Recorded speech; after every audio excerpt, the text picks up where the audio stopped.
Сәлем достар! Біз бүгін журналистика факультеті 25-те бір және басқа да факультеттермен бірге музейге практикаға бара жатырмыз. Қазір сіздерге осы музейді таныстырамыз. Бізбен бірге болыңыздар. Бұл музей Алматы облысында орналасқан саяси қуғын-сүргін құрбандар музейі. Бұл музей халқымыздың тарихындағы ең қайғылы кезеңдерді еске алуға арналған қасиетті орын. Олай болса, тарихтың үнімен сыр шерткен студенттеріміздің музей жайлы толғанысын тыңдайық. Мұнда мыңдаған жазықсыз жанның есімі сақталған. Олар елдің ертеңі үшін жанын қиған азаматтар. Бірақ олар бірі ақын, бірі ғалым, бірі қарапайым азаматтар еді. Оларды халық жауы деп айыптаған. Көрдің ұзын қайын құлаған, басырып қара жерге сұлаған, жапырағы майсы бөлімсіреп, байқұсты кім тыңдайды жылаған. Мен көрдім ойнап жүрген қызыл киік, кеудесіне мылтықтың оғы тиіп, қанжырап қансыраған қабақ түскен, кімге батар ол байқұс тартқан киік. Мен көрдім сынық қанат көбелекті, ол да білер өмірдің іздемекті. Күн шуаққа жылнар қалт-құлт етіп, одан ғибрат алар жан бір бөлекті. Ол біздің жүректегі естеліктері, оның ішінде қайғыда, мұңда, жеңісте бар. Да бірін жоқ, бірақ әр қабырға бізге сөйлеп тұрғандай, құды бізге бір ғана нәрсе айтқысы келетіндей. Өткеніңді ұмытпа, еркіндігіңді қорғай бір. Қуғын-сүргін құрбандары әрқашан біздің жадымызда. Шынымды айтсам, бұл музейдің есігін ашқан сәттен-ақ тарихтың ауыр тынысы сезілді. Мұнда әрбір бұрыш, әрбір сурет, әрбір хат үнсіз айқай секілді. Алайда ең өкпелісі бұл жер жазықсыз жандардың көз жасына, үзілген үміт пен жоғалған тағдырларға толы естелік мекен. Өткен ғасырдың 30-шы жылдары елдің ішкі саясаты қаталдыққа толы болды. Билік халық жауы деген жалған ұғымның астында мыңдаған бейкүнә адамдарды жазалады. Кеше ғана елін сүйген қайраткерлер мен білімді зиялылар ертеңіне түрмеде азап шекті. Кейбіреуі ажал құшты.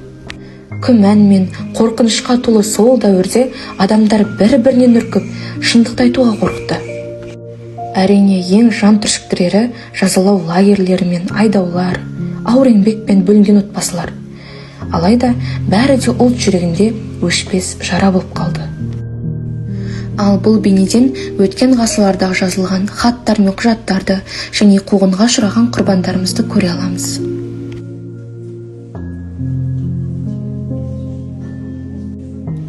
Ең таңғаларлық және аянышты дүние бұл музейдің екінші залы. Мұнда тек Алматы бойынша қуғынға ұшыраған құрбандарымыздың тізімдері көрсетілген. Қайда қарасаң да төрт қабырғаның барлығы құрбандарға қапталғаны әрине жанымызға қатты батады. Тарих беттеріне көз жүгірту мақсатында репрессия кезеңінен ролик көрдік. Көзімізден жас еріксіз аққанын еш жасыра алмаймыз.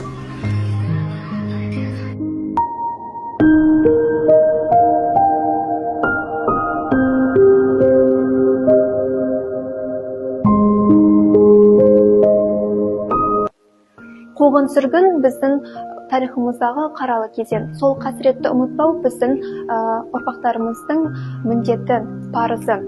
Тарих халықтың заңнамасы. Зердесіз халық тамырсыз ұрпақпен тең. Біз өткенімізге тағзым етіп, болашағымызға үмітпен қараймыз. Ұрпақтардың зердесін өшіре алмас ғасырлар, әрқашанда елдесің, ұмытылмас асылдар дей отырып, қуғын-сүргін құрбандарына шын ниетімізбен Құран бағыштадық.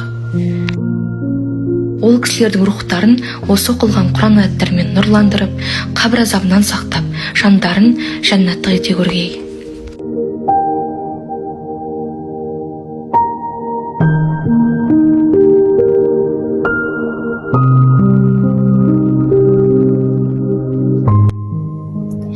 Сарыарқаның қойнауы мәңгі жасыл, деп ойлама, ерке қыз қаңғы басыл. Сен де міндің келместің кемесіне, қанды қасап жасаған қанды ғасыр. Өткен ғасырдың 30-шы жылдары. Қаншама адамдар, мыңдаған адамдар жазықсыз қуғындалып, түрмеге жабылды, туған жерінен айырылды. Жазықсыз жандардың көз жасы ғасырлық таңба деген сөз бар. Дәл сол таңба осы жерде сақталған.